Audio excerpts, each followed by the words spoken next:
નમસ્કાર. આકાશવાણી સમાચાર હર્ષ લેવા વાંચે છે. પ્રધાનમંત્રી નરેન્દ્ર મોદી નવી દિલ્હીમાં મુખ્ય સચિવોની ત્રિદિવસીય રાષ્ટ્રીય પરિષદની અધ્યક્ષતા કરશે.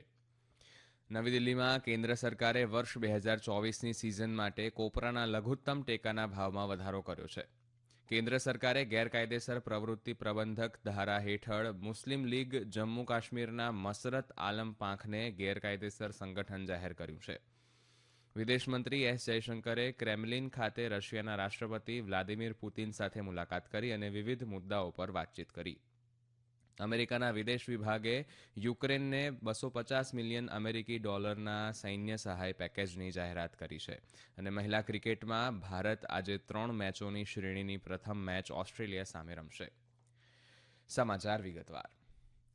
પ્રધાનમંત્રી નરેન્દ્ર મોદી નવી દિલ્હીમાં મુખ્ય સચિવોની 3 દિવસીય રાષ્ટ્રીય પરિષદની અધ્યક્ષતા કરશે.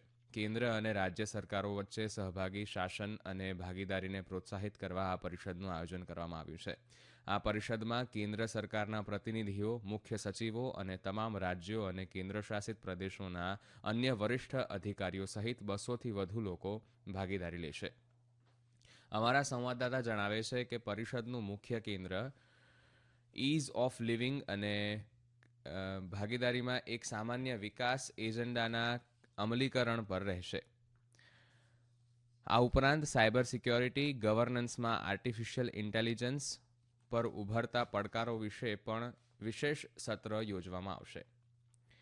નવી દિલ્હીમાં ગઈકાલે કેન્દ્ર સરકારે વર્ષ 2024ની સિઝન માટે કોપરાના લઘુત્તમ ટેકાના ભાવમાં વધારો કર્યો છે.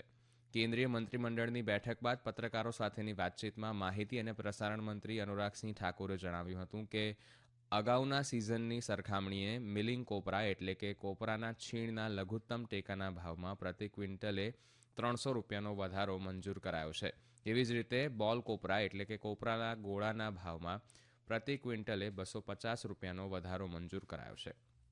ઉલ્લેખનીય છે કે 2014-15માં કોપરાની મિલિંગ માટે એમએસપી $5,250 પ્રતિ ક્વિન્ટલ હતી અને 2024-25માં તે $11,160 પ્રતિ ક્વિન્ટલ રહેશે.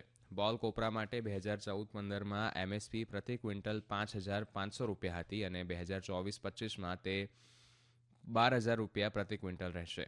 આ મિલિંગ કોપરા માટે 51.84% અને બોલ કોપરા માટે 63.26%ના માર્જિનને સુનિશ્ચિત કરશે, જે અખિલ ભારતીય વજનની સરેરાશ ઉત્પાદન કિંમત કરતાં 1.5 ગણા વધુ છે. શ્રી ઠાકોરે જણાવ્યું કે આ નિર્ણયથી બાગાયતી ખેડૂતોને લાભ થશે. તેમણે કહ્યું કે બિહારમાં ગંગા નદી ઉપર 4.5 કિલોમીટરથી વધુ લંબાઈવાળા અને 6 માર્ગીય નવા પુલના નિર્માણ માટે મંજૂરી અપાઈ છે અને 3,064 કરોડ રૂપિયાના ખર્ચે બિહારમાં દીઘા અને સોનેપુરને જોડતા ગંગા નદી પરના પુલનું નિર્માણ કરાશે. આ ઉપરાંત ત્રિપુરામાં ખોવાઈ અને હરીના વચ્ચે 135 કિલોમીટર લંબાઈવાળા ધોરીમાર્ગને પહોળો બનાવવાની દરખાસ્તને મંજૂરી અપાઈ છે.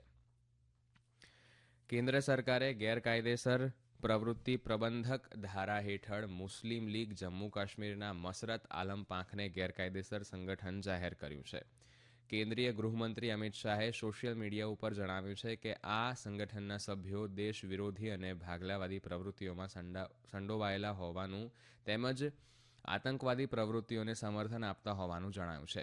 શ્રી શાહે વધુમાં જણાવ્યું છે કે દેશની એકતા, અખંડતા અને સાર્વભૌમત્વ સામે કામગીરી કરનાર કોઈપણ વ્યક્તિને બક્ષવામાં આવશે નહીં અને તેમની સામે કાયદેસરની કાર્યવાહી કરાશે. વિદેશમંત્રી એસ જયશંકરે ગઈકાલે ક્રેમલિન ખાતે રશિયાના રાષ્ટ્રપતિ વ્લાદિમીર પુતિન સાથે મુલાકાત કરી અને વિવિધ મુદ્દાઓ પર વાતચીત કરી છે. શ્રી પુતિને પ્રધાનમંત્રી નરેન્દ્ર મોદીને આવતા વર્ષે રશિયાની મુલાકાત લેવા આમંત્રણ આપ્યું હતું. પુતિને કહ્યું કે અમને અમારા મિત્ર શ્રી મોદીને રશિયામાં જોઈને આનંદ થશે. શ્રી પુતિને આવતા વર્ષની ભારતની રાષ્ટ્રવ્યાપી સંસદીય ચૂંટણીને ઉલ્લેખીને શ્રી મોદીના આમંત્રણ પર ભાર મૂક્યો હતો. અમેરિકાના વિદેશ વિભાગે યુક્રેનને $250 મિલિયન અમેરિકી ડોલરના સૈન્ય સહાય પેકેજની જાહેરાત કરી છે. રાજ્ય સચિવ એન્ટની બ્લિંકને એક નિવેદનમાં જણાવ્યું હતું કે પેકેજ યુક્રેન માટે શસ્ત્રો અને સાધનો પૂરા પાડે છે. આ પેકેજ કોંગ્રેસ તરફથી વધારાના ભંડોળ વિના યુક્રેનને શસ્ત્રો પ્રદાન કરવાની અમેરિકાની ક્ષમતાની મર્યાદાને ચિહ્નિત કરે છે. બાઇડન વહીવટીતંત્રે કોંગ્રેસને યુક્રેન માટે 60 બિલિયન અમેરિકી ડોલરથી વધુની સહાય સહિત પૂરક પેકેજ માટે કહ્યું છે. ફેબ્રુઆરી 2022માં રશિયાના આક્રમણની શરૂઆત થઈ ત્યારથી અમેરિકાએ યુક્રેનને 46 બિલિયન અમેરિકી ડોલરથી વધુની સૈન્ય સહાય ફાળવી છે. આ સમાચાર આપ આકાશવાણી પરથી સાંભળી રહ્યા છો. 2 ક્રિકેટ ટેસ્ટ મેચોની શ્રેણીની આફ્રિકાના સેન્ચુરિયન ખાતે રમાઈ રહેલી પ્રથમ ટેસ્ટમાં દક્ષિણ આફ્રિકાએ તેની પ્રથમ ઇનિંગમાં 5 વિકેટે 256 રન બનાવ્યા છે. બીજા દિવસે તેમની પાસે 11 રનની લીડ છે. ડીન એલ્ગર અણનમ 140 રન સાથે રમતમાં છે, જ્યારે ડેવિડ બેડિંગહામે તેની પ્રથમ ટેસ્ટ મેચમાં 56 રન બનાવ્યા છે. ભારત વતી જસપ્રીત બુમરાહ અને મોહમ્મદ સિરાજે 2 વિકેટ ઝડપી હતી. અગાઉ 8 વિકેટે 208 રનના સ્કોરથી પ્રથમ દાવ શરૂ કરતા ભારત 245 રનમાં ઓલ આઉટ થઈ ગયું હતું. કેએલ રાહુલે ભારત માટે તેની ઇનિંગમાં 101 રન ફટકાર્યા હતા, જ્યારે દક્ષિણ આફ્રિકા વતી કેગિસો રબાડાએ 5 વિકેટ લીધી હતી. દરમિયાન મહિલા ક્રિકેટમાં ભારત આજે મુંબઈના વાનખેડે સ્ટેડિયમમાં 3 મેચની ઓડીઆઈ શ્રેણીની પ્રથમ મેચમાં ઓસ્ટ્રેલિયા સાથે ટકરાશે. મેચ બપોરે 1:30 વાગે શરૂ થશે. આ પહેલા રવિવારે ભારતે ઓસ્ટ્રેલિયા સામે તેની પ્રથમ ટેસ્ટમાં જીત નોંધાવી હતી. હવામાન વિભાગે આજે અને આવતીકાલે ઓડિશા, ઉત્તર રાજસ્થાન અને ઉત્તર પશ્ચિમ મધ્યપ્રદેશના ભાગોમાં ગાઢ ધુમ્મસની સ્થિતિની આગાહી કરી છે. આ સ્થિતિ આસામ, મેઘાલય, નાગાલેન્ડ, મણિપુર, મિઝોરમ અને ત્રિપુરામાં પણ સવારના કલાકો દરમિયાન આગામી 3 દિવસ સુધી પ્રવર્તશે. આગામી 2 દિવસ સુધી પંજાબ, હરિયાણા, ચંદીગઢ, ઉત્તર પ્રદેશ અને દિલ્હીના ભાગોમાં રાત્રિ અને સવારના કલાકો દરમિયાન ગાઢથી ખૂબ ગાઢ ધુમ્મસ રહેવાની સંભાવના છે. હવામાન વિભાગે તેમના સમાચારમાં આઈએમડીએ જમ્મુ કાશ્મીર, લદ્દાખ, ગિલગિટ બાલ્ટિસ્તાન, મુઝફ્ફરાબાદ, હિમાચલ પ્રદેશ, ઉત્તરાખંડ, ઉત્તર પ્રદેશ, પૂર્વ રાજસ્થાન, મધ્યપ્રદેશ, છત્તીસગઢ અને વિદર્ભમાં આ મહિનાની 31 તારીખથી 3 દિવસ સુધી હળવા વરસાદની આગાહી કરી છે. આઈએમડીએ જણાવ્યું છે કે પશ્ચિમી વિક્ષેપને કારણે હવામાનમાં આ પલટો જોવા મળ્યો છે, જે 30મીથી ઉત્તર પશ્ચિમ ભારતને અસર કરે તેવી શક્યતા છે. આ ઉપરાંત દક્ષિણ તામિલનાડુ અને કેરળમાં 30મીથી 4 દિવસ સુધી હળવાથી મધ્યમ વરસાદની આગાહી છે. ભારતીય ઓલિમ્પિક એસોસિએશને ગઈકાલે એક એડહોક સમિતિની રચના કરી છે, જેમાં અધ્યક્ષ તરીકે ભૂપિન્દરસિંહ બાજવા તથા સભ્યો તરીકે એમ સોમાયા અને મંજુષા કંવરની નિયુક્તિ થઈ છે. આ સમિતિને રેસલિંગ ફેડરેશન ઓફ ઇન્ડિયાની કામગીરીનું નિરીક્ષણ અને દેખરેખ રાખવાની જવાબદારી આપવામાં આવી છે. તે એથ્લીટની પસંદગી, આંતરરાષ્ટ્રીય ઇવેન્ટ્સમાં ભાગ લેવા માટે એથ્લીટ્સ માટે એન્ટ્રી સબમિટ કરવા વગેરે સંબંધિત કાર્યો સંભાળશે.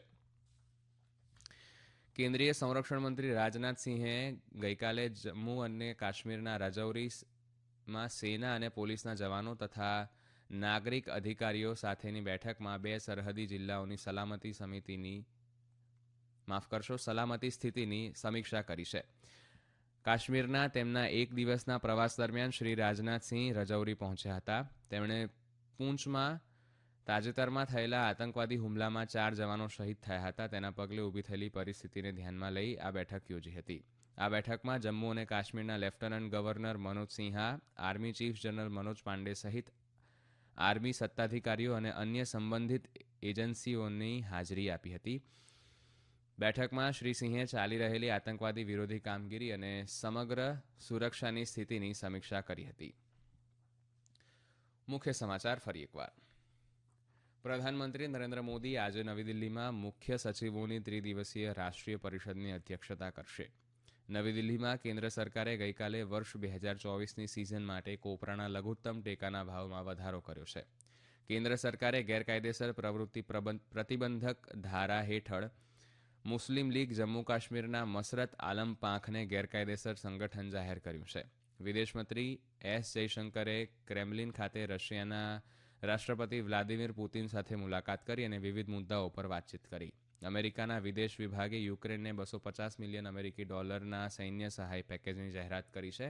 અને મહિલા ક્રિકેટમાં ભારત આજે 3 મેચોની શ્રેણીની પ્રથમ મેચ ઓસ્ટ્રેલિયા સામે રમશે. આકાશવાણી પરથી સમાચાર પૂરા થયા.